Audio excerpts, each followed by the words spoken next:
Am I the asshole for shutting off my Wi-Fi at night?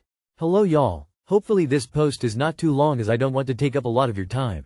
So let's begin from the beginning. I moved into my new apartment in July of last year and no one lived below me for a couple of months.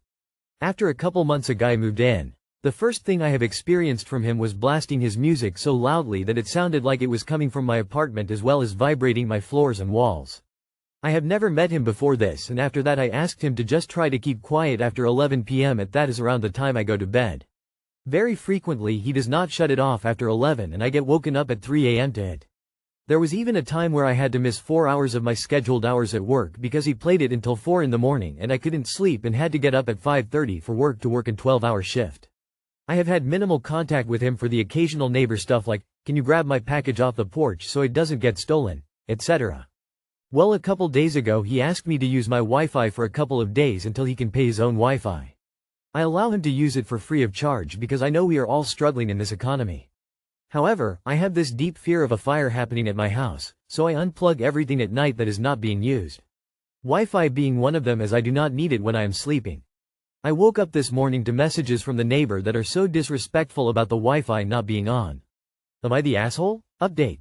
Thank you all for your replies. I have decided to change my Wi-Fi password and not allow him to use it. A little more background though on a couple of things though. So the apartment I live in is more of a duplex, so there is only me upstairs and the downstairs neighbor who live here.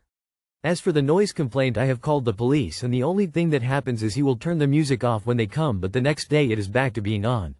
I have learned there is some battles worth fighting and this one isn't worth my battle, as it is never going to change no matter who I go to about it. As for the whole letting him use the Wi-Fi thing, is that I don't want to cause issues while I'm living here and I want to keep the peace as to not make things worse than they are. However, at this point I have done everything to keep the peace and none of it does not seem to be working, so I might as well just be in a hole. Update number 2. The Wi-Fi password has been changed and Wi-Fi name has been changed. I don't think he appreciated that because he blew my phone up while I was in class, then just texted me bet when I did not answer. I'm pretty sure he has his own Wi-Fi now as his music is once again blaring. I'm also pretty sure he is planning something because I was just outside with my dog and girlfriend and he was recording us through the window on his phone. I am not really sure where to go from here as I cannot move just yet, so I think I am going to talk to some people to see what I can do from this point forward. Not the asshole, but you were a little dumb. You had a perfect bargaining chip and you threw it away. You can use my Wi-Fi if you stop being noisy between the hours of 11 p.m. and 8 a.m.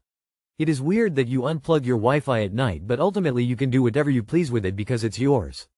I have a hard time believing that you're actually questioning this. Like, what am I missing? The guy can pound sand. Beggars can't be choosers. Not the asshole, but you need therapy if you are this easy to walk over. Why you even allowed him access in the first place is nuts. Yes, things are hard, but he never respected you, so why do you owe him any respect? Technically, not the asshole. In practice, you are the asshole to yourself. The guy treats you like a doormat, and when he comes to you, you lay even flatter for him to brush his shoes on you another time. Seriously. Change the Wi-Fi password, reply that his messages revoked his access permanently, and start calling noise control, or the landlord, or the cops, every time he blasts music past 10 p.m. You're an adult. Act like it. But your Wi-Fi will not burn your house down. Not the asshole, he don't have the rights to complain cause he is not paying for it, plus his blasting music is so annoying, like no respect for his neighbors who are tired from working. He is even lucky that you are helping him, it's just Wi-Fi. Am I the asshole for telling my elderly mother she can't bring her kittens to live with me? My mother sold her home and we bought a house together so she could help care for my infant son after my wife died. She brought 2 dogs and 2 cats with her. They were all old and had been with her since they were kittens, puppies. It was very hectic with all those animals. I am also fairly allergic to cats. After about 6 years of living with us, my mother met a man and moved across the country to be with him. 6 months ago, she started talking about getting 2 kittens and 2 puppies. I told her I would never live with a cat again. I'm allergic. I hate litter boxes. I can't stand having a bunch of animals running around our small house. I told her to really think hard about it and if her relationship would last because I refused to live with a cat. 3 months ago she bought a puppy. 1.5 months ago, she bought 2 kittens. 2 weeks ago, her boyfriend broke up with her, said her and the puppy were too stressful for him, and said she had to leave. Now she is saying she is bringing the puppy and the kittens. I told her no cats. I'm allergic. She has had these cats for less than 2 months, and she has the puppy. The boyfriend would keep the cats and take good care of them. My mother says she sold her house to move in with me and help me raise my son, and I'm trying to deny her what makes her happy. She says she will keep the cats in her small room. She doesn't have money for another home. So, am I the asshole for refusing to live with these cats? We bought a house together. You are the asshole under current conditions. If she owns part of the house, she's entitled to live there and bring her cats. The way around this is to buy out her share so that she has no right to live there, and she has money for her own house or apartment. She owns half your house. You can't make rules for her just like she can't make rules for you without each other's consent. Maybe it's time you buy your mom out of the property and give her the chance to live independently. You are the asshole. She owns half of the house. You can't make decisions about her home without her agreement. Buy out her half of the house or let her live in her house with her pets. Buy her out or sell up and find different accommodation. She has already negated her helping take care of grandchild argument by moving away to be with BF. She is entitled to have her pets. You are entitled to live without respiratory distress. This is not a co-living arrangement that can work again. Find a different childcare solution that does not involve emotional manipulation or health issues. You are the asshole. Your mom made it possible for you and your kid to have a much higher standard of living as well as better care for your son and more free time for you. If you are only fairly allergic, you can get a doctor's prescription to all but eliminate the symptoms as many cat lovers and lovers of cat lovers do. I don't think she should have to lock the cats in her room, either. I should be enough of a concession for the cats to avoid your bedroom. Otherwise, give your mom back the interest in your house so she can put a down payment on a condo. You are the asshole. You cannot tell her what to bring or not to the house she co-owns. If you don't want cats, sell the house and give her back her money so she can buy a place for herself. Am I the asshole for asking my fiancé to board our dog while I'm recovering from surgery? I need to start off by saying that I love dogs. I've always had dogs, and to me, dogs are family. They are, and deserve, everything. That being said, I am starting to feel frustrated at my fiancé's dedication to our dog's needs compared to mine. As a bit of background, my fiancé has a very reactive pit bull. She is so loving and sweet to her people, but she's a handful. Super high energy, and trying to train her reactivity is non-stop. But I really love her and she's part of the family. When my fiancé and I decided to move in together, I made the decision to have my dog, a husky, go live with my parents. My dog is extremely timid and that personality with a reactive pit bull would never work, especially sharing a home. It would be way too stressful for both of them. It was a really hard choice, but I knew it was for the best. And my parents adore her. I'm so grateful to them for taking her, and while I miss her terribly, she's halfway across the country now. It was the best choice for her well-being. But since moving in, I've realized how much of a priority my fiancé's dog is. Again, not an issue, and I love the way he cares for her, but my needs are often pushed aside for her. Everything revolves around her and how she's feeling. If she's extra clingy that day, we don't go anywhere, even if we had plans. It's only slightly bothered me until recently, when he told me to get a hotel after a surgery that I am having in a few weeks to recover because it would be too much to take care of me and the dog. I'm having a pretty invasive surgery, and will need to be pretty low-key for a few days. I was nervous about this, because the pity always jumps on me whenever I enter a room plays pretty aggressively. I asked my fiancé if we should board her for the first few days, just to have things a bit calmer. He travels a lot for work and boards her when she does, so she's very used to boarding. He was immediately shocked that I would ask that, saying that he would never board her unnecessarily.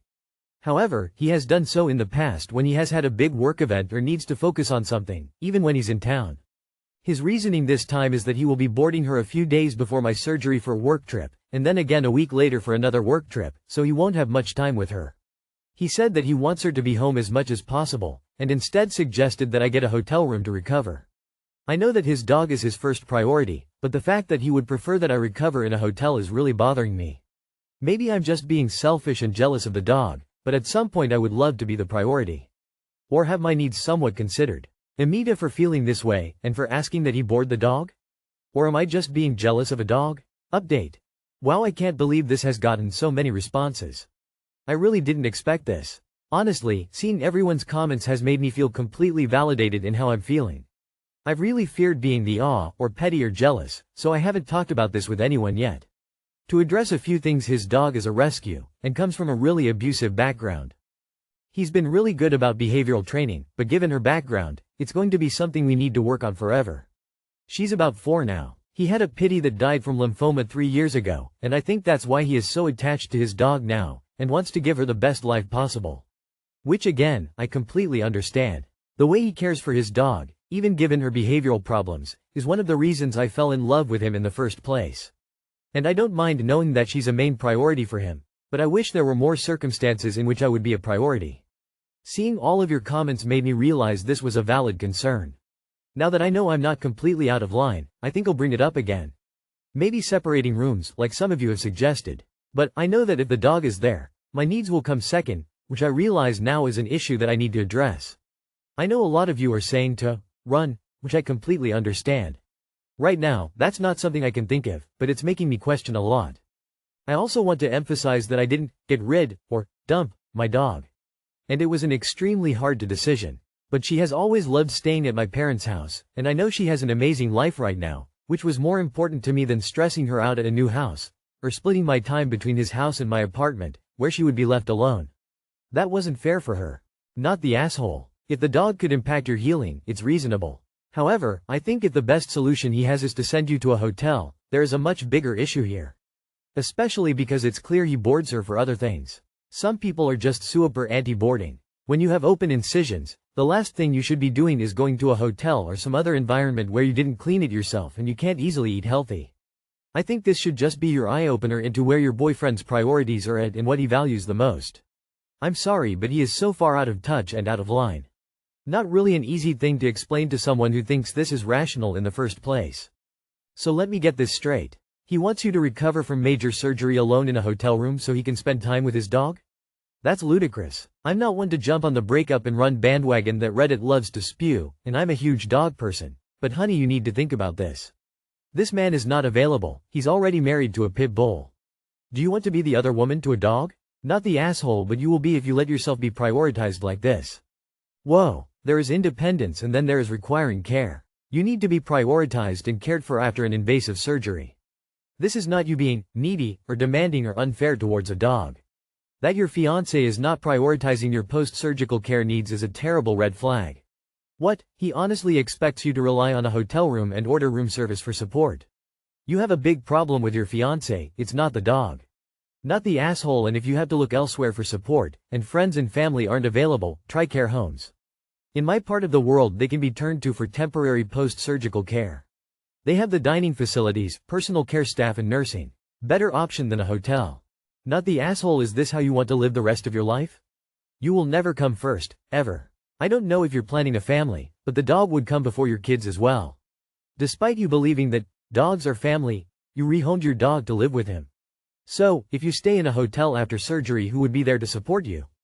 Not the asshole. Can't even believe he suggested this. I would look at trying to recover at your parents' house. Maybe pack all of your stuff and move back there. WTF is he going to do if you ever have kids? Tell you to move to a hotel to heal and protect the child. Flushed. I don't think he is prioritizing the dog over you at all. It's an excuse. He is okay boarding the dog for his gain but not yours. He is prioritizing himself over your surgery. He is just selfish. Dump him. Am I the asshole for telling my ill dad to stop asking me to visit him in the hospital? I am in my mid-30s. My parents are really old. My dad is almost 90. My mom is in her 70s. My dad was in his mid-50s when my parents had me. Since I was 6 years old, my dad has had major procedures in the hospital. At first it was once every 2-3 years, and within the last 15 years it's been once a year. In the last 2 years, it's been every few months. My mom got married later in life. She lived her life to help her parents. I feel like because she missed out, she put unrealistic expectations on me.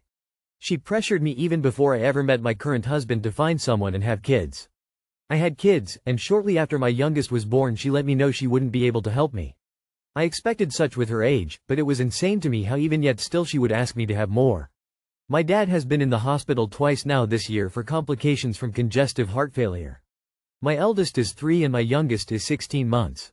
I am able only to see my dad for a short while in the hospital. They call me every day to ask if I'm coming to see them. My mom sent me a text today in the middle of my work meeting saying, "Your dad is asking for you." I've been so exhausted from just raising kids, dealing with issues with my husband, work, cleaning house, potty training, etc. I saw the text and called her and said, "Why did you send the text?" She said, "I'm just letting you know your dad is asking for you." I responded, "Has anything changed? Is anything happening?" She said, "Nothing changed since yesterday, when I last saw them." Is this practical or normal? I'm extremely overwhelmed and this is just added stress coming off as manipulation to me. My father just called me in the middle of writing this and asked me why I'm not at the hospital, and I responded, in the middle of playing with my kids, if you wanted me to be by your side all the time, why did you all expect grandkids from me? Did you think that my job was just to give birth to them and abandon them once you needed me? I feel horrible I said this. My mom made a comment I can find a babysitter and that she always sees advertisements for babysitters. I told her that I can't afford daycare and a babysitter every day to come see you. Then my kids will see me less than 4 hours a day. I hate to add on this part, but my dad has literally had everything. Heart surgery, intestinal surgery, cancer, a stroke, etc. His health is declining rapidly. But he will be in the hospital for weeks. Not only can I not afford childcare to cover me for weeks, I don't want to. I want to spend time with my kids, especially knowing that he's always in the hospital, and my kids are too young in my opinion not to have me for a set amount of hours a day. My mom told me I'm the aholfer and that I should respect a dying man's wishes, but he's been having a dying man's wishes for 15 years now. Am I the asshole for asking my parents to stop asking me when I'm going to visit? Not the asshole. I get they want you to be there, but as you said, it's been 15 years. And if his condition hasn't changed, then it's a bit much to offer no help with childcare but expect you to leave your job and your kids every minute. Not the asshole, you're an adult with a family of your own. There's absolutely nothing wrong with prioritizing them, and your parents should not expect daily visits in this situation. If there are times you can visit, it's fine to tell them, I can visit once or twice per week and that's it. My kids need me. I'm going with not the asshole. It's an unfortunate situation and I feel for both sides, but at the end of the day you have to prioritize your and your children's lives. Going to the hospital for untold hours every day isn't feasible. That said, try to go easy on your parents. Their demands are unreasonable, but I'm guessing they're both terrified of what's to come, as I'm sure you are as well. You don't want your last words to your dad to be ones spoken in anger. Wishing you and your family the best of luck, and I hope he recovers safely. Keep your chin up. Your immediate family needs their mom. And there's only so much of you to go around. You're already stressed and showing signs of burnout. You take care of you, so you can be there for your family. Not the asshole. Not the asshole. Set specific days once or twice a week where you will visit him for a short while. To ask you to come every day when you have small children is too much. Pick times when your husband is around to watch the children. When they call on other days, remind them that you will be visiting on Wednesday evenings and Sunday afternoons, for example. And then follow through. Your children need to come first, absolutely, and they should understand that. Not the asshole, but you sound like you're holding onto a lot of resentment towards your parents, like this is a life your father chose for himself and not that he lost the genetic lottery.